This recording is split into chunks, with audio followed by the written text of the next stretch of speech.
Hello বন্ধুরা, welcome to fit Bangla. হ্যাঁ জানি অনেক অনেক অনেক মাস পর একটা লম্বা গ্যাপের পরে ভিডিও আসছে। আর অবভিয়াসলি আজকে পয়লা বৈশাখ। তোমরা হয়তো যখন দেখছো ভিডিওটা পয়লা বৈশাখ পার হয়ে গেছে, তবুও সবাইকে জানাচ্ছি শুভ নববর্ষের প্রীতি শুভেচ্ছা অভিনন্দন। আর পয়লা বৈশাখ প্রথম ইন্টারভিউ স্টার্ট করছি আমার বোনকে দিয়ে। আর আমার বোনের পরিচয় আমাকে নতুন করে কিছু দেওয়ার নেই, তোমরা অনেকেই চেনো, যারা চেনো না তাদের জন্য বলছি শ্রেয়সী মুখার্জি। ঠিক আছে, তো ওয়েলকাম টু ফিট বাংলা। তুই তোর সম্বন্ধে আমাদের বন্ধুদের কিছু বল। নমস্কার, আমি শ্রেয়সী মুখার্জি। আমি রায়পুর মহেশতলায় থাকি, সাউথ কলকাতা থেকে। অ্যান্ড আমি বডি বিল্ডিং খেলি, ওমেন স্পোর্টস মডেল ক্যাটাগরিতে। তো আমি 2021 থেকে বডি বিল্ডিং খেলছি under the guidance of Soumen Haldar. And আমি IBBF এ রিসেন্টলি চ্যাম্পিয়ন হয়েছি জুনিয়র ন্যাশনালে। তার আগে আমি সাউথ কোরিয়া গেছি ওয়ার্ল্ড খেলতে, যেখানে আমি ব্রোঞ্জ অ্যাচিভ করেছি। অ্যান্ড রিসেন্টলি ফেডারেশন কাপ, যেটা বাস্কো গোয়াতে হয়েছিল, সেখানে আমি চ্যাম্পিয়ন হয়েছি। বাহ, মানে শুনতে পেলে দাদা ট্যালেন্টেড, বোন তো আরো বেশি ট্যালেন্টেড। তো যাই হোক, প্রচন্ড গরম পড়েছে, একদম রিফ্রেশিং ড্রিঙ্ক নিয়ে আমরা বসে পড়েছি একটা সলিড ইন্টারভিউ সেশনে। তো বেশি সময় নষ্ট করব না, চলে যাব ওর সম্বন্ধে জেনে নেবো, ওর স্ট্রাগল সম্বন্ধে জানবো। প্লাস বেশ কিছু তোমরা বন্ধুরা আমাকে ফেসবুকেতে, ইনস্টাতে, ইউটিউবে জিজ্ঞেস করেছো, এমন কিছু কোয়েশ্চেন আছে যেগুলো আমি নোট ডাউন করে নিয়েছি, সেগুলো ওর থেকে আমি একটু জেনে নেবো যাতে তোমাদের একটু হেল্প হয়। তো শ্রেয়সী, তুই প্রথমে আমাকে, মানে আমি তো তোর একদম জিরো লেভেল তোকে চিনি জানি, ঠিক আছে, তো তুই হঠাৎ এই ফিটনেস ইন্ডাস্ট্রি, এত কিছু স্পোর্টস থাকতে তুই হঠাৎ ফিটনেসে এলি? তো বেসিক্যালি ব্যাপারটা হচ্ছে, আমি ছোটবেলা থেকে স্পোর্টস খুব ভালোবাসি। মানে পাড়ায় যখনই স্পোর্টস হতো তখন আমি নাম দিতাম, কিছু না কিছু মানে অ্যাচিভ করে দিতাম। ছোটবেলায় হতো না হাড়ি ভাঙা ডাঙা, তারপর অঙ্ক দৌড়, তারপর 100 মিটার দৌড়, এগুলোতে আমি পার্টিসিপেট করতাম। তারপর 2016 কি 17 সালে একটা রোড রেস হয়েছিল আমাদের শকুন্তলা থেকে রায়পুর অব্দি, মানে এরকম দৌড়ে আসতে হবে। তো ওখানে আমি একমাত্র ফিমেল ক্যাটাগরি, মানে ফিমেল ক্যান্ডিডেট ছিলাম। বাকি সবাই মানে বলতে পারো প্রফেশনাল অ্যাথলেটস ছিল, অ্যান্ড ছেলেরা ম্যাক্সিমাম ছেলে। ইয়েস, ম্যারাথন ছিল। তো আমার এরকম আগে কোনোদিন এক্সপিরিয়েন্স হয়নি যে রাস্তা দিয়ে দৌড়ে আসবো, মানে এরকম টাইপের কম্পিটিশন কোনোদিন খেলিনি। আমার খুব এক্সাইটেড ছিলাম যে হ্যাঁ খেলবো, কিন্তু যাই হয়ে যাক কুইট করবো না, মানে আমি হার মানবো না। তো সবাই দৌড়ে পৌঁছে গেছে, বাট আমি স্টিল মানে দৌড়ে দৌড়ে আসছি, মাঝে মাঝে হাঁটছি, হাঁপিয়ে গেছি, কারণ ওরকম তো কোনোদিন এক্সপিরিয়েন্স, আমি তো প্রফেশনাল নই না, জাস্ট ফার্স্ট টাইম নাম দিয়েছি ফর এক্সাইটমেন্ট। তো যারা আমার মানে অর্গানাইজ করেছিল তারা আমাকে ফলো করে করে আসছিল, বলছিল যে গাড়িতে উঠে যা, গাড়িতে উঠে যা, আর দৌড়াতে হবে না, আর সেই তো তুই হেরেই যাবি। আমি বলছি না, আমি এন্ড অব্দি, মানে যেখানে এন্ড লাইন সেখানেই আমি গিয়ে দাঁড়াবো। তো আমি আফটার 1 আওয়ার আমি পৌঁছেছি, সবার কম্পিটিশন শেষ হয়ে গেছে। অ্যান্ড ওখানে গিয়ে সবাই যখন আমাকে এনকারেজ করেছে যে তুই কুইট করিসনি, এটাই সব থেকে বড় কথা। ওই টাইমটা আমার মানে বলেছে না, আমি যদি এটা করতে পারি তাহলে আমি অনেক দূর এগোতে পারবো। তো ওই তবে থেকে একটা এক্সাইটমেন্ট যে আমি জিমে জয়েন করব, ফিট হব, ঠিক আছে, স্পোর্টস নিয়ে কিছু একটা করবো লাইফে। তো ওটা আমার লাইফের ফার্স্ট অ্যাচিভমেন্ট, যে ওটা আমি দৌড়ে এসে সবাই প্রাইজ পেয়েছে আমাকে অ্যাজ আ, মানে যেহেতু আমি ফিমেল অ্যাথলেট ছিলাম ওখানে একমাত্র, তো আমাকে 100 টাকা দিয়েছিল। 100 টাকা আমার এখনো রাখা আছে আলমারিতে, মানে ওটা আমি খরচা করিনি, যে ওটা আমার লাইফের ফার্স্ট অ্যাচিভমেন্ট। তো আফটার দ্যাট কিছু মাস পর আমি জিম জয়েন করি, লোকাল মানে আখাড়া টাইপ জিম যেগুলো হয়। হ্যাঁ, তো 50 টাকা ফিস হয়, ঠিক আছে। তো জিম জয়েন করি, বাড়ি থেকেও জানতো না যে জিম জয়েন করেছি। তখন মাকে বলে বেরোতাম যে আমি সাইকেল শিখতে যাচ্ছি, মানে সকালবেলা সাইকেল প্র্যাকটিস করতে যাচ্ছি। তো লুকিয়ে লুকিয়ে জিম যেতাম, ঠিক আছে। কারণ তখন কি বলতো, একটা হয় না এনভায়রনমেন্ট, কি মেয়েরা জিম করবে, এই করবে, এরকম একটা বাড়িতে সিচুয়েশন ছিল। তো ওটা আস্তে আস্তে কেটে গেছে জিম করার পর। তো 1 মাস পর মা জানতে পারে যে জিম জয়েন করেছি, ঠিক আছে, জিমের ওনারের কাছ থেকেই। তো তারপর মা বলে যে ঠিক আছে জিম কর, ফিট থাকার জন্য জিম করা ভালো। তো বাড়ি থেকেও যে ঠিক আছে, কোনো ব্যাপার না। তো আমি এরকম করে করে ফিটের জন্য জাস্ট জিম যেতাম, ফিট হয়েছিলাম। তারপর 6-7 মাস পর দেখছিলাম যে আমার নিজের মধ্যে ডেভেলপমেন্ট, আমি ফিট হচ্ছি আস্তে আস্তে। ঠিক আছে, আমি আগে একটু চাবি টাইপের ছিলাম, ওখান থেকে দেখলাম আমি অনেকটা ফিট হয়েছি, আমি অনেক ওয়েট ক্যারি করতে পারছি। তো জিমের বেসিক্যালি যে ওনার ছিল সে পাওয়ার লিফটার ছিল। তো আমি তাকে বললাম যে স্যার আমি পাওয়ার লিফটিং খেলতে চাই, ঠিক আছে আপনি আমাকে যেরকমভাবে তৈরি করুন, আপনি যা বলবেন আমি সেরকম করেই চলবো। এটা কি সোমেন স্যার? না, এটা অ্যাকচুয়ালি আমার সৌমেনদার কাছে আসার আগে আমার আর একজন কোচ ছিল, তার নাম গোপাল। তো উনি আমাকে ট্রেন করাতেন পাওয়ার লিফটিং এর জন্য। তো ওনার কাছে আমি ট্রেন করে স্টেট চ্যাম্পিয়নশিপ জিতি, ডিস্ট্রিক্ট জিতি, ন্যাশনাল জিতি। ঠিক আছে, তো আফটার একটা ন্যাশনাল জেতার পর আমি প্র্যাকটিস করছিলাম একদিন অফ সিজনে, বাট একটা ভুল পশ্চারের জন্য আমার চোট লেগে যায়, ব্যাক কম্প্রেস হয়ে যায়। সেটার জন্য আমি তারপরে ওয়ার্কআউট করতে পারি না কয়েক মাস। তো ওটার জন্য ফিজিওথেরাপি হয়, আমার সেশনস চলে। ওটা রিকভারি হয়ে যাওয়ার পর আস্তে আস্তে যখন দেখছি ইনজুরিটা মানে অনেকটা কমে গেছে, তখন আমি চিন্তা করি যে পাওয়ার লিফটিংটা একটু রিস্কি হতে পারে আমার জন্য, ভবিষ্যতের কথাটা আমাকে ভাবতে হবে। অ্যান্ড বডি বিল্ডিং জিনিসটা আমার খুব ভালো লাগতো, মানে পাওয়ার লিফটিং আসার আগে থেকে আর্নল্ডকে দেখে আমার খুব ইন্সপিরেশন লাগতো যে হ্যাঁ এরকম টাইপের যদি ফিমেল অ্যাথলেটসরা হয় কত ভালো হবে ইন্ডিয়া থেকে। তো আমার খুব ইচ্ছা ছিল কোথাও না কোথাও গিয়ে যে বডি বিল্ডিংটা খেলবো, বিকজ আমার দাদুও বডি বিল্ডার ছিল বেসিক্যালি। তো দাদু বডি বিল্ডার, তো নাতনি তো হবে এরকম। তো তারপর আমি একজনের কানেকশনের থেকে সোমেনদার কাছে গেছি। তো দাদার ওই আয়রন জিম ছিল আর কি, যেখানে হ্যাঁ লোহার যে সব বারবেল ডাম্বেল এগুলো। তো দাদা বললো যে ঠিক আছে আয় প্র্যাকটিস কর, ঠিক আছে একদিনে তো কিছু পসিবল নয়, আস্তে আস্তে হবে। ঠিক আছে, তো আমি দাদার কাছে আস্তে আস্তে প্র্যাকটিস স্টার্ট করলাম জুলাই মাসের 21 তারিখ, মানে 2021 সালে জুলাই মাসে আমি দাদার কাছে ফার্স্ট মানে গেছিলাম। তারপর থেকে আস্তে আস্তে দাদার কাছে স্টার্ট করি। করতে করতে 1 মাস পর দাদা বললো যে একটা ডিস্ট্রিক্ট চ্যাম্পিয়নশিপ আছে বিশ্বরূপ, তো ওইটা ছিল সেপ্টেম্বরে। তো আমি প্র্যাকটিস করি দাদাকে বলছি ঠিক আছে দাদা আমি জানি আমি এখন নতুন, তুমি যেরকম করে বলবে আমি প্র্যাকটিস করব, ঠিক আছে তো তুমি আমার খেলা, ওটা আমি এক্সপিরিয়েন্স করতে চাই স্টেজটা। তো বিশ্বরূপটা যখন খেললাম আমি সিলভার হয়েছিলাম, সেকেন্ড হয়েছিলাম, ফার্স্ট চ্যাম্পিয়নশিপ আমার। তো খুব মজা লেগেছিল, মানে একটা নতুন ধরনের এক্সপিরিয়েন্স, মানে ভাবতে পারিনি যে এত সুন্দর আমি নিজেকে রিপ্রেজেন্ট করতে পারবো ফার্স্ট টাইম। তো ওটার পর দাদা বলল যে ঠিক আছে আজ থেকে 4-5 মাস পর ন্যাশনাল আছে IBBF এর, তোকে সেটাও খেলাবো, তুই এত ভালো পারফরমেন্স করেছিস। তো তারপরে আমি আস্তে আস্তে ডায়েট, মানে তার আগে ডায়েট কি জানতাম না, পাওয়ার লিফটিংও কোনোদিন ডায়েট করিনি। তো আস্তে আস্তে ডায়েট নামক একটা নতুন জিনিস, মানে এক্সাইটমেন্ট। হ্যাঁ, তো মাকে বললাম যে মা এই খাবার আমাকে রোজ খেতে হবে, তো তুমি এরকম করে দিও আমাকে, মানে এরকম বয়েলড চিকেন, স্যালাড, সবজি, তারপর ড্রাই ফ্রুটস, ওটস, দই, এগুলো এরকম টাইমে টাইমে খেতে হবে, 2 ঘন্টা অন্তর অন্তর খেতে হবে এরকম করে। তো বললো ঠিক আছে তুই কর, আমি তোকে করে দেবো, খাবার বানিয়ে দেবো। তো এরকম করে ডায়েট করতে করতে ওয়ার্কআউট করছি, ডায়েট করছি। তো ফেব্রুয়ারিতে 2022-এ পুডুচেরি তামিলনাড়ুতে আমার ফার্স্ট ন্যাশনাল কম্পিটিশন ছিল IBBF এর আন্ডারে। তো আমি ব্রোঞ্জ পাই, মানে ওটাও একটা অন্য ধরনের ন্যাশনাল স্টেজে পারফরমেন্স, একটা অন্য টাইপের এক্সাইটমেন্ট। তো খুব ভালো লেগেছিল, কিন্তু আমার কোথাও না কোথাও মনে হয়েছিল যে আমি হয়তো আরো ভালো করতে পারতাম। তো কোথাও না দুঃখ হয়েছিল যে হয়তো আমার প্র্যাকটিসে কোথাও না কোথাও কমতি ছিল, যার জন্যই ব্রোঞ্জ পেয়েছি, নাহলে হয়তো আরো ভালো প্লেস হতে পারতো আমার।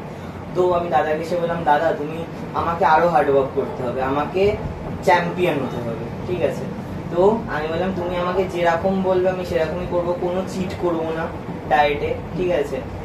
তুমি আমায় যেরকম ওয়ার্কআউট করতে বলবে, যত ওয়েট তুলতে বলবে আমি তুলবো, কিন্তু আমাকে আরো ভালো করতে হবে পারফরমেন্স। তো ওটার পর আবার কিছু স্টেট ডিস্ট্রিক্ট ছিল, বঙ্গবীর ছিল, ওগুলো খেলেছি। খেলে তারপর আমি অফ সিজনে চলে গেলাম, তারপর প্র্যাকটিস করলাম, তারপর জিমের ট্রেনারের সার্টিফিকেশন করলাম, জিম জয়েন করলাম, কাজ করতে করতে নিজের ওয়ার্কআউট করলাম। ওয়ার্কআউটের তো প্রচুর এক্সপেন্সেস, মানে সাপ্লিমেন্টের খরচা, তারপর ডায়েটের খরচা, এগুলো আমার কাজ করে করে, তো এগুলো কাজ করে করে কাজের থ্রুতে আমাকে এই এক্সপেন্সেস গুলো ওঠাতাম।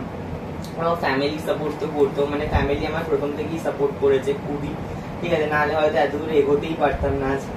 তারপর 2022-এর এন্ডে আমি ইস্ট ইন্ডিয়া চ্যাম্পিয়ন হই, মানে ওটা ওপেন ক্যাটাগরি ছিল, আর আমি ওখানে ভেবেছিলাম যে হয়তো হ্যাঁ প্লেস হবে, বাট চ্যাম্পিয়ন হবো এটা আমার আউট অফ মানে মাইন্ড ছিল। লাইক 30 to 35 জন পার্টিসিপেট করেছিল ওপেন ক্যাটাগরি ফিমেলদের, ঠিক আছে। অ্যান্ড আমি নিজের বেস্ট দিয়েছিলাম। আমি ভেবেছিলাম যে যাই হয়ে যাক, যতই পার্টিসিপেন্ট থাকুক, আমি নিজের উপর ফোকাস করব অ্যান্ড নিজের বেস্টটা দেবো।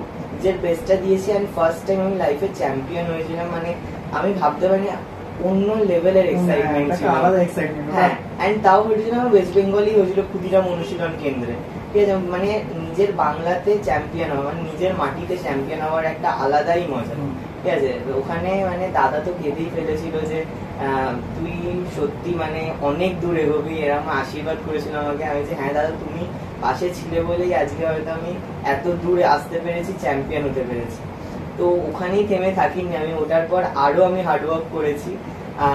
তারপরের বছর মানে 2023-এর ফেব্রুয়ারিতে ছিল আমাদের জুনিয়র ন্যাশনাল, আরো মানে 2023-এর, অ্যান্ড ওটার পর ওখানে আমি সিলভার পাই। ওখানে সিলভার পেয়েছি, ওটা হয়েছিল রাতলাম মধ্যপ্রদেশে, সিলভার পাই। তো ঠিক আছে, ওখানে মানে ভেবেছিলাম যে ঠিক আছে এবার সিলভার পেয়েছি, নেক্সট ইয়ার গোল্ড পাবো। তো ওটার পর আমি ভেবেছিলাম যে এই বছর 2023-এ আমি ইন্টারন্যাশনালের জন্য ট্রাই করব।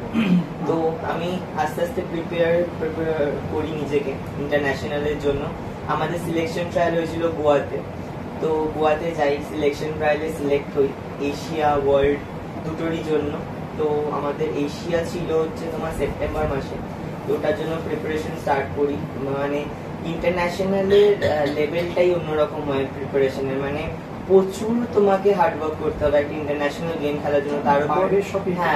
তার উপর এক্সপেন্সেস অন্য লেভেলের, ঠিক আছে। মানে ডায়েটিংটাই অন্য টাইপের হয়, মানে ন্যাশনাল লেভেলের মতো ডায়েট নয়। আর প্রচুর শ্রিঙ্ক হতে হয়, কারণ বাইরের জাজমেন্ট আর আমাদের ন্যাশনাল জাজমেন্টের মধ্যে প্রচুর ডিফারেন্স আছে। ওখানে অ্যানাটমি শার্পনেসটা খুব ম্যাটার করে। তো কতটা শ্রেডেড আছিস, Yes. মাসকুলার, হ্যাঁ, ডিপেন্ড করে। পোজিং রুটিনটা অন্য রকমের হয়, মানে ইন্ডিয়ান একটা পোজিং রুটিন আমি ফলো করেছি, ইন্ডিয়ান পোজিং রুটিন যেটা করে ফিমেলরা ম্যাক্সিমাম, সেটা ইন্টারন্যাশনালে হয় না, ওটা অন্য টাইপের হয়। মানে তুমি যতটা নিজের ফিজিক মানে অ্যানাটমিটাকে ভালো করে রিপ্রেজেন্ট করতে পারবে। অ্যান্ড হ্যাঁ, মানে প্রচুর ডেডিকেশন অ্যান্ড মোটিভেশন না থাকলে এটা পসিবল না। মানে আমি যে কটা ইন্টারন্যাশনাল অ্যাথলেটকে দেখেছি, তারা প্রত্যেকে মানে ভীষণভাবে নিজের গেমের প্রতি ডেডিকেটেড, এক্স্যাক্টলি। তো আমি এশিয়া খেলি ফার্স্ট ইন্টারন্যাশনাল, আমার খুব মানে ভালো একটা এক্সপিরিয়েন্স। প্রচুর ইন্টারন্যাশনাল অ্যাথলেটসদের সঙ্গে আমার কমিউনিকেট হয়, মানে সবাই খুবই হাম্বল নেচার, মানে যে কটা অ্যাথলেটের সঙ্গে আমার মানে কথাবার্তা হয়েছে আর কি।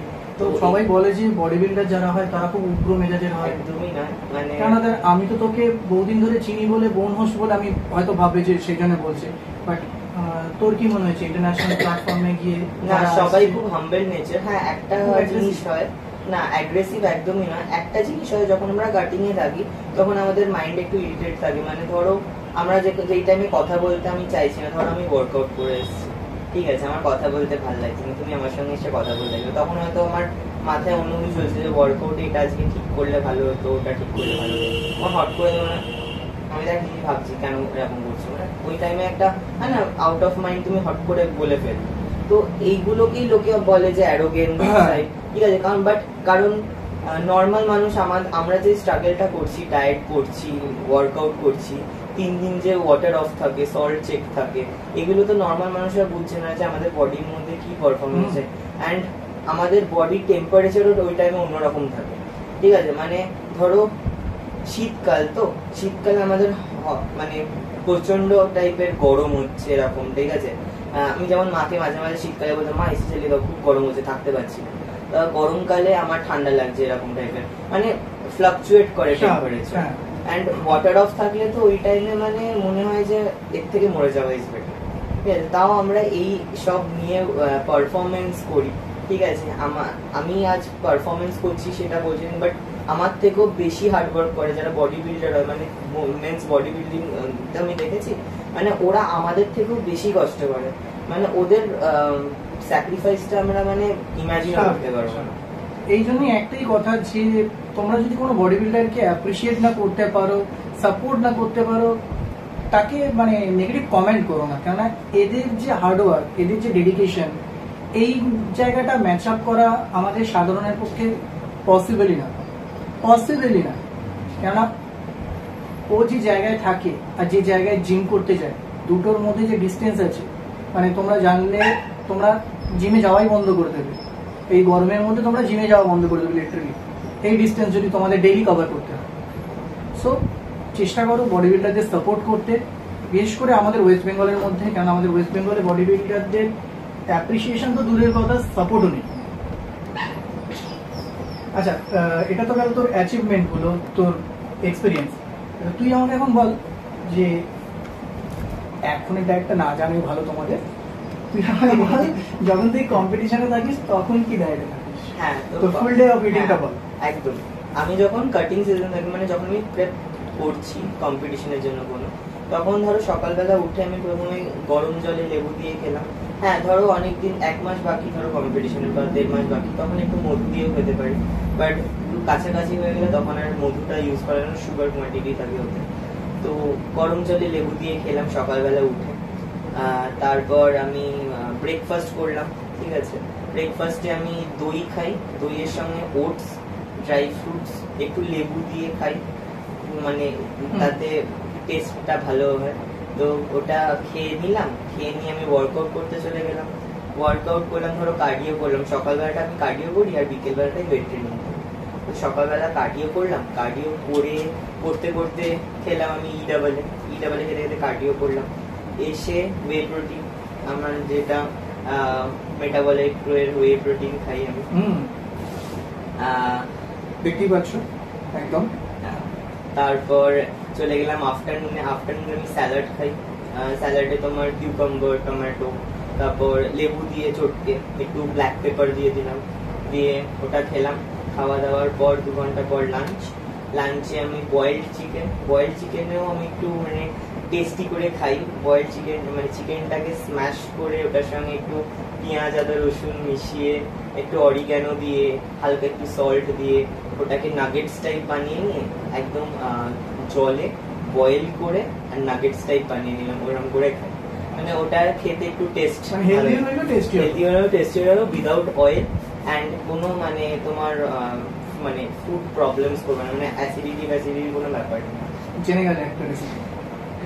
তারপর ওটার সঙ্গে আমি প্রচুর ভেজিটেবলস খাই, তারপর সঙ্গে স্যালাডও খাই, মানে দুটো ধরো কিউকাম্বার খেলাম অ্যান্ড মুসুর ডালটা খুব হেলদি আমাদের বডির জন্য। তো ওটা হয়ে গেল আমাদের লাঞ্চ। অ্যান্ড ধরো খেলার এখনো 1 মাস কি 1.5 মাস বাকি, তখন আমরা একটু ভাত খাই, মানে 1 কাপ মতো ভাত খাই। আর যদি ওটা খেলার খুব কাছে চলে আসে তখন আমাদের কার্বস অফ করে দিতে হয়, তো ভাতটা অফ হয়ে যায়, বাকি সব চলে, ভেজিটেবলস, চিকেন, এগুলো সব চলে। তারপর আবার সন্ধ্যেবেলা ওয়ার্কআউটের আগে আমরা প্রি ওয়ার্কআউট মিল নিয়ে নিই। সকালবেলা যেটা ব্রেকফাস্টে গেছিলাম, ওটস, দই, ড্রাই ফ্রুটস, একটু লেবু দিয়ে ওটা খেয়ে নিলাম, সঙ্গে একটু ব্ল্যাক কফি খেলাম। খেয়ে আমি জিম করতে চলে গেলাম। জিম করার পর আমি ওয়ে প্রোটিন খেলাম স্কুপ মতো, সঙ্গে এলার্জিনাইন আমাদের মেটাবলিজম পাওয়ারটা বাড়াতে অনেক হেল্প করে, তাতে আমাদের ওয়ার্কআউটে এনার্জিটা একটু বুস্ট আপ হয়। মানে আমরা যে এক্সস্টেড হয়ে যাই ওয়ার্কআউটের পর, ওটা আমাদের রিকভার করতে হেল্প করে এলার্জিনাইন। তো এলার্জিনাইন আর ওয়ে প্রোটিন খেলাম, তারপর বাড়ি চলে এলাম। বাড়ি চলে এসে রাত্রিবেলা ডিনারে তোমার salads, vegetables and boiled chicken. এটা হচ্ছে আমার সারাদিন প্রেপে মিল চলে। মানে এটা কি মানে তুই আজকে যত বছর প্র্যাকটিস করছিস, প্রেপ করছিস, এইটাই রাখিস না? এটাই রাখি। এবার মাঝে মাঝে হাই প্রোটিন, লো কার্ব না, আমি যে এখনো পর্যন্ত কম্পিটিশন খেলেছি আমার এগুলোই চলে, ঠিক আছে। ধরো আমার একটু অ্যামাউন্টটা, ধরো আজকে আমার ভেজিটেবলস অ্যামাউন্টটা একটু বেড়ে গেল, বা কিছুদিন আগে আমার চিকেন অ্যামাউন্ট একটু কম খেলাম, আজকে আমার চিকেন অ্যামাউন্ট একটু বেশি হলো। ধরো আজকে আমি 200 গ্রাম চিকেন খেলাম, কালকে বললো দাদা 400 গ্রাম চিকেন খেলাম, ঠিক আছে। কম্পিটিশনের এন্ডে ওই পোর্শনটা কমে যায়, 100 গ্রাম চিকেন পার মিল। হ্যাঁ, কোয়ান্টিটিটা আপ ডাউন, বাট এটাই হচ্ছে আমার ডেইলি মিল মানে প্রেপে যখন থাকে। আচ্ছা, খুব ভালো।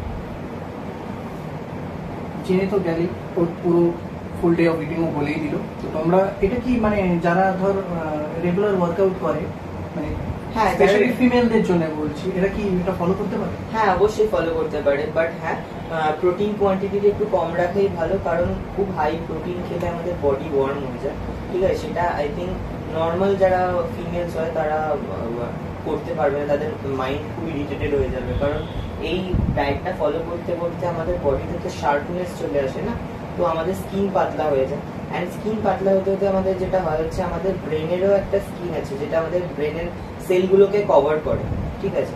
ওই ব্রেনের সেলের যে স্কিনটা ওটা যখন পাতলা হয়ে যায় তখনই আমাদের মাইন্ডটা ইরিটেটেড হয়ে যায়, ঠিক আছে? আমাদের ব্রেন কাজ করা বন্ধ করে দেয়। তো ওই ফ্যাট যখন বার্ন হয় ওই আমার মনে হয় একটু প্রোটিন কোয়ান্টিটিটা কম নিলে বাকি সব ডায়েট আমরা ফলো করতে পারি নর্মাল পিপলদের জন্য। মানে ও যেহেতু প্রফেশনাল অ্যাথলিট, তো ও ওর মতো বললো এটা, তোমরাও এটা ফলো করতে পারো। খালি প্রোটিন পার্সেন্টেজটা তোমাদের বডি ওয়েটের সঙ্গে ওই যেরকম ক্যালকুলেট করা হয় 2 দিয়ে গুণ করে, তো সেরকমভাবে ক্যালকুলেট করে নেবে, তাহলেই হয়ে যাবে। খুব ভালো।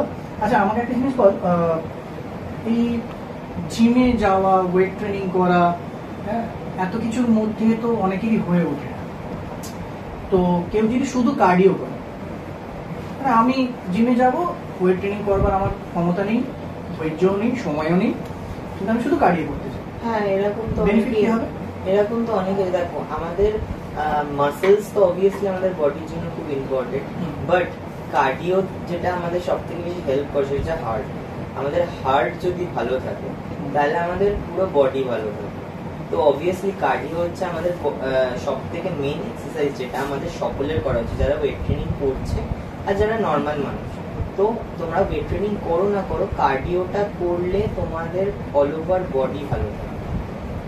আর ধর কেউ যদি জিমে না যেতে পারে, জিম অ্যাফোর্ড করতে পারছেন, এরকম অনেকে জিম অ্যাফোর্ড করতে পারে না বা জিমের জন্য টাইম দিতে পারে না, তাদের জন্য কার্ডিওর কিছু?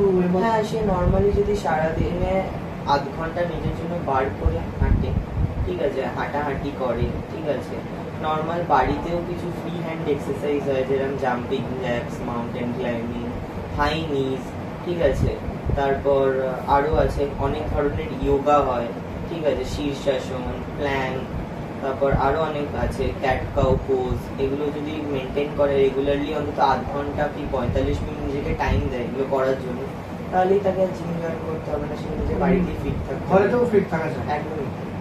ঠিক আছে, তাহলে জিমে না গিয়েও ফিট থাকার একটা ভালো উপায় তোমাদের জানা গেল। আচ্ছা, এবার আমাকে বল, একটা হয় ভেজ ডায়েট, একটা হয় নন ভেজ ডায়েট। তো নন ভেজেতে তো প্রচুর অপশন থাকে প্রোটিনের, ঠিক আছে, কিন্তু যারা ভেজ তারা প্রোটিনের মানে হিউজ অ্যামাউন্ট অফ প্রোটিন কি করে পাবে? কোন খাবারের মধ্যে থেকে ভেজ মানে যারা আছে তারা কি করে প্রোটিন? দেখো, প্রোটিন যারা ভেগান হয় মানে ভেজিটেরিয়ান হয় তাদের জন্য প্রোটিনের প্রচুর সোর্স আছে, যেরকম? ঠিক আছে, যেরকম আমরা ছাতু খাই, ছাতুতেও কিন্তু প্রোটিন আছে। আচ্ছা, ছাতুতে আছে ছানাতেও আমাদের প্রোটিন। ছানার যেই জলটা আমরা ছানাটা যখন কাটাই তখন যে জলটা বেরিয়ে যায় না, ওটা থেকে বেসিক্যালি হচ্ছে ওয়ে প্রোটিন যেটা হয় সেটা কিন্তু তৈরি হয়, ওটাকে ড্রাই আউট করে বা সামথিং ওটাকে প্রসেস করে ওটার থেকে কিন্তু ওয়ে প্রোটিন। কিন্তু ছানা কিন্তু আমাদের বডির জন্য খুব ইম্পর্টেন্ট, ওটার মধ্যে প্রোটিন সোর্সও আছে, ঠিক আছে। তারপর ওর সয়াবিন আছে, ঠিক আছে, মাশরুম আছে, পনির আছে, এগুলো টোফু আছে, ঠিক আছে।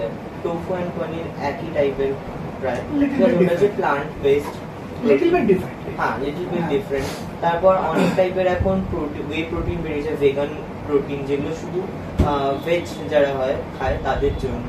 তারপর হ্যাঁ, এরকমই মানে মাশরুম, সয়াবিন, পনির, টোফু, ছানা, ছাতু, তারপর এগুলো আছে। তার এগুলোর মধ্যেই অনেক ভ্যারাইটিস করে তোমার প্রোটিন সোর্স তোমরা পেয়ে যাবে। তারপর আরো একটা আছে তোমার, সেটা হচ্ছে জ্যাক ফ্রুটের যেটা হয় তোমার কাঁঠাল, ওটা কি বলে গো? কাঁঠালের দানা? না না, এঁচোড়। ইয়েস, এঁচোড়ের মধ্যেও কিন্তু প্রোটিন আছে। মানে এটাকে বলে গাছ পাঠা। ইয়েস, গাছ পাঠা। খুব ভালো। আচ্ছা, আর ধর কেউ যদি মানে এখনের যে লাইফস্টাইল হয়ে গেছে, সকাল থেকে রাত অবধি কাজের জন্য বাইরে থাকতে হচ্ছে, সে যে যে প্রফেশনই থাকে, তো সারাদিন বাইরে থাকার পরে একটা প্রপার যে নিউট্রিশন সেটা তো মেনটেন করা সম্ভব হয়ে ওঠে না, কারণ আমরা মাঝে মধ্যে ওয়েফার খেয়ে নিলাম, তার সঙ্গে কফি খেয়ে নিলাম, বার্গার খেয়ে নিলাম, কোল্ড ড্রিঙ্কস খেয়ে নিলাম, তো এরকম তো চলতেই থাকে। তো বাইরে কিছু কনভিনিয়েন্ট ফুড অপশন বল যেগুলো খুব কম বাজেটের মধ্যে একটু হেলদি হবে। হেলদি কম বাজেটের মধ্যে যদি আমি বলি তাহলে সাউথ ইন্ডিয়ান ফুড যেগুলো এগুলো খুব হেলদি হয়। যেমন হেলদি ফুডের মধ্যে আমি ধোসা, ইডলি, তারপর উত্তাপাম, এগুলো খুব হেলদি মিলস যেগুলো খুব কম বাজেট হয় অ্যান্ড এগুলো আমাদের বডিতে কোনো রকম ক্ষতি করবে না, ঠিক আছে। এগুলো তুমি যদি দোকানে গিয়ে বলো যে আমি দাদা ধোসা খাবো, মশলা ধোসা, ঠিক আছে, বাট বাটার বা অয়েল কিছু ইউজ করবে না, জাস্ট জলের মধ্যে ওটা ফ্রাই করে দিয়ে দিই, ওরা ওরকম করেই করে দেবে অ্যান্ড ওটা তোমার বডির জন্য হেলদি, তোমার পেটটাও ভরবে, তোমার কোনো ক্ষতিও হবে না, ঠিক আছে। তারপর আরো হয় যেমন তুমি ডাল ভাত খেতে পারো হোটেলে গিয়ে, ডাল ভাত, তারপর সবজি, ঠিক আছে, রুটি, তারপর কাবাব কিন্তু আমরা ডায়েটের টাইমে যখন ধরো চিকেন নেই আমাদের কাছে, ঠিক আছে, কি করবো, আমি আনিনি চিকেন, তখন কি করলাম আমরা কাবাব অর্ডার করলাম, রোস্টেড কাবাব, ঠিক আছে, বললাম যে দাদা এখানে জাস্ট বাটার আর অয়েলটা অ্যাড করবেন না, ব্যাস। এগুলো এগুলো বাইরের তোমার বাইরে তুমি খেতেও পারবে, এগুলো হেলদি আমাদের বডির জন্য, মানে এগুলো ইজিলি। হ্যাঁ, অ্যান্ড তোমার যেমন কফি শপে গিয়ে তুমি এটা বলতে পারো, হয় না যেগুলো এক্সপ্রেসো, যেগুলো উইদাউট সুগার, ওগুলো কিন্তু আমাদের জন্য বডির জন্য হেলদি। তুমি সুগার মানে তুমি ডায়েটে আছো, তুমি সুগার খেতে পারবে না, তো কোনো ক্যাফেতে গেছো, তখন তুমি এক্সপ্রেসো অর্ডার করতে পারো। নর্মাল ডেইলি লাইফে কি মানে এই ফিট থাকার জন্য চিনি আর নুন একদম বন্ধ করে দেওয়া উচিত? না, নুন একদমই বন্ধ করা উচিত, বাট ইয়েস চিনিটা বন্ধ করে দেওয়া উচিত। চিনির বদলে তুমি যদি সুগার চাও, তুমি খেজুর ইউজ করতে পারো ফর সুইটনিং, ঠিক আছে, বাট নুন একদমই নয়, কারণ আমাদের বডির জন্য সোডিয়াম ইজ ভেরি ইম্পর্টেন্ট। আমরা যদি বডিতে সোডিয়াম না দিই, আমাদের মাঝরাত্রিবেলা ক্র্যাম্প চলে উঠবে বডিতে, ঠিক আছে, সেটা খুব আনবিয়ারেবল, আমরা বুঝতে পারি যে কতটা কষ্ট। তোরা ভালো করে ফেস করিস, তো তোরা আরো বেটার বলতে পারবি। তো সল্ট ইজ নেভার। আচ্ছা আচ্ছা, আরেকটা জিনিস আমাকে বল, সেটা হচ্ছে মানে এই জিনিসটা খুব গন্ডগোল হয়, সেটা হচ্ছে মোবিলিটি আর স্ট্রেচিং, দুটোর মধ্যে ডিফারেন্স কি আছে? মোবিলিটি, দেখ মোবিলিটি হচ্ছে তোমার একটা এক্সাম্পল দিচ্ছি, ঠিক আছে, একটা জিমন্যাস্টিক যারা করে, হ্যাঁ, সে ফ্লেক্স করছে, স্প্লিট করছে, ঠিক আছে, সে কিন্তু প্রচুর মোবিলিটি পাওয়ার আছে তার মধ্যে। কেন বলো তো? কারণ মোবিলিটি যখন আমরা প্র্যাকটিস করি, মোবিলিটি ডিরেক্ট আমাদের জয়েন্টসে ফোকাস করে, আমাদের জয়েন্টস গুলোকে ফ্লেক্সিবল রাখে, ঠিক আছে, অ্যান্ড স্ট্রেচিং যেটা আমাদের হেল্প করে, স্ট্রেচিং আমাদের মাসেলকে ফ্লেক্সিবল রাখে, মাসেলকে স্ট্রেচ করে, আমাদের মাসেল যাতে স্টিফ না হয়ে যায় সেটার জন্য আমরা স্ট্রেচিং করি, অ্যান্ড মোবিলিটি করি আমরা জয়েন্টস গুলোকে ফ্লেক্সিবল রাখার জন্য, যাতে আমাদের জয়েন্টস গুলো শক্ত না হয়ে যায়, অ্যান্ড স্ট্রেচিং হচ্ছে ফর মাসেলস। মোবিলিটি হচ্ছে তোমার জয়েন্টস এর জন্য, জয়েন্ট ঠিক রাখবে, আর স্ট্রেচিং হচ্ছে তোমার মাসেলের ফ্লেক্সিবিলিটি রাখবে। এক্স্যাক্ট, এটাই হচ্ছে সিম্পল ভাষায় একটা। আচ্ছা, আরেকটা জিনিস বল না, যেমন আমি আমাকে দিয়ে উদাহরণ দিচ্ছি, আমি এখন 36, তো এখন নর্মাল ডেইলি যে জিম বা নর্মাল ওয়ার্কআউটের মধ্যে আছে, ঠিক আছে, এখন যদি আমার মনে হয় যে না আমার বোন অ্যাথলিট, আমি একটা অ্যাথলিট হবো, আমিও বডি বিল্ডিং করবো, এখন কি আমার পক্ষে পসিবল? হ্যাঁ, একদমই পসিবল, কারণ আমি তোমাকে এরকম IBBF এ অনেক এরকম নাম করা অ্যাথলেটস আছে যারা লাইক শুরুই করেছে বডি বিল্ডিং 37, 38, 40 এগুলো, মানে এই বয়স থেকে।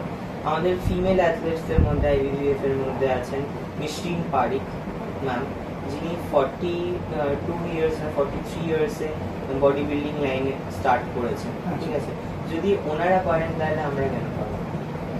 তাহলে বুঝতেই পারছো, এজ জাস্ট আ নাম্বার। তো কোনো বাহানা ছাড়া আফটার 35, 36, 40 যে বয়সই হোক নেমে পড়ো, কমপ্লিট না করো ফিটনেসের জন্য, নিজেকে ফিট রাখবার জন্য করাই যেতে পারে, আর একটা সুন্দর ফিগার অ্যাচিভ করা যেতে পারে। আচ্ছা, তোর কি মনে হয় যে আমাদের ওয়েস্ট বেঙ্গলে বিশেষ করে ফিটনেস ফ্রেটার্নিটিতে অ্যাথলিটরা এখন কোথায়? মানে এদের পাবলিসিটি, এদের রেকগনাইজেশন, স্পন্সরশিপ, এগুলো এখন পাচ্ছে না কেন? আমাদের ওয়েস্ট বেঙ্গলে ফার্স্ট অফ অল স্পেশালি তুই তোর কথাই বল। তুই তো এত কিছু অ্যাচিভ করেছিস, মানে এত কিছু অ্যাচিভ বলতে গেলে মানে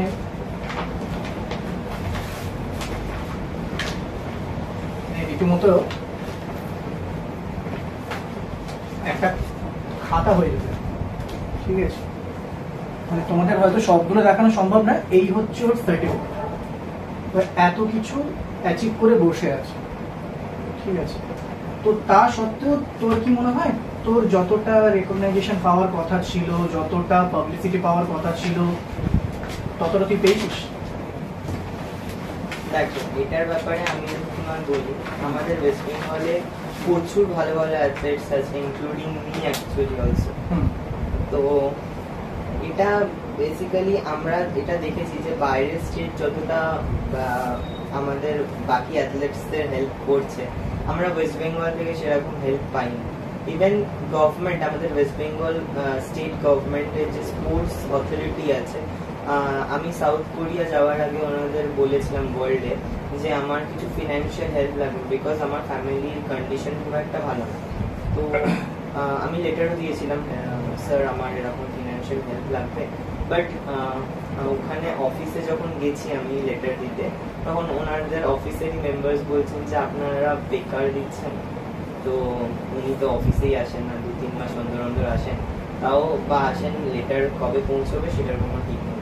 তো আমার মনে হয় যে আমাদের ওয়েস্ট বেঙ্গল স্টেটের স্পোর্টস অথরিটি বা যে কোনো মানে অথরিটি, স্পোর্টস হোক কি এডুকেশন লেভেল হোক কি আরও আদার অ্যাক্টিভিটিস হোক, কোনো কিছুতেই আমাদের নেক্সট জেনারেশনকে সাপোর্ট করা হয় না, ঠিক আছে? Not financially and mentally also. মানে একটা যে আমি ওয়ার্ল্ড খেলেছি, আমার সত্যি খুব কষ্ট হয় বলতে, বাট আমি যেই ওয়ার্ল্ড খেলে এসেছি, ব্রোঞ্জ পেয়েছি, ঠিক আছে, না কোনো felicitation from my West Bengal, না টিভিতে কোনো খবর বা নিউজ পেপারে কোনো কভারেজ নেই, প্লাস একটা মিষ্টি টিপাও বেরোয় না থেকে কারণ। তো এটা খারাপ লাগে। দেখুন, আমরা অ্যাথলেট, আমরা তো ওয়েস্ট বেঙ্গলের হয়েই খেলতে গেছি, ওয়েস্ট বেঙ্গলকে রিপ্রেজেন্ট করেছি ন্যাশনালে অ্যান্ড ইন্টারন্যাশনাল রিপ্রেজেন্ট করেছি ইন্ডিয়াকে। তো এগুলো তো আমরা এক্সপেক্ট করতেই পারি যে আমাদের গভর্নমেন্ট আমাদের মানে অ্যাপ্রিসিয়েট করবে এগুলোর জন্য। তো এগুলো যখন পাই না তো অবভিয়াসলি খারাপ লাগে। এবার তুই আমায় বল, একটা সাধারণ মানুষ, মানে মেল ফিমেল যাই হোক, একটা ডিসেন্ট বডি, ফিট বডি বানাবার জন্য ঘরোয়া কি কি খাবার খেলে ঠিকঠাক একটা চেহারা অ্যাচিভ করতে পারে? মানে খুব বাল্কিও নয়, আবার খুব ফিট, একদম ফিট চেহারা, মেল ফিমেল দুজনের ক্ষেত্রে। যেরকম স্যালাডস, বেশি বেশি করে ভেজিটেবল, ডাল, ভাত, ভাতের পোর্শনটা যদি কম্পারেটিভলি একটু কম হয়, তার থেকে ভেজিটেবল, স্যালাডস এগুলো আমরা বেশি বেশি করে খাই, তো আমরা ফিট থাকবো। খুব বেশি ভাত খেয়ে নিলে আমরা মানে আমাদের বডিতে যে কার্বোহাইড্রেটের রেট অনেক বেড়ে যায়, তো সেটার জন্য আমরা একটু বাল্কি হয়ে যাই। তো ভাতের পোর্শনটা একটু কম করে আমরা ভেজিটেবলস, তারপর ডাল, স্যালাডস এগুলো যদি বেশি রাখি, প্লাস ধরো আমরা হেলদি কিছু খাবারের মধ্যে নাটস খেলাম, ওটস খেলাম, দই, ঠিক আছে, এগুলো খেলাম, ফ্রুট খেলাম, বেশি বেশি করে ফল। ফল কিন্তু আমাদের বডিতে মানে আমাদের ফিট একটা ফিজিক মেনটেন করতে খুব হেল্প করে। আমাদের বডির ফাইবার অনেক বেশি ডেভেলপ হয়, আমরা যত ফল খাবো তত আমাদের শরীর ভালো থাকবে।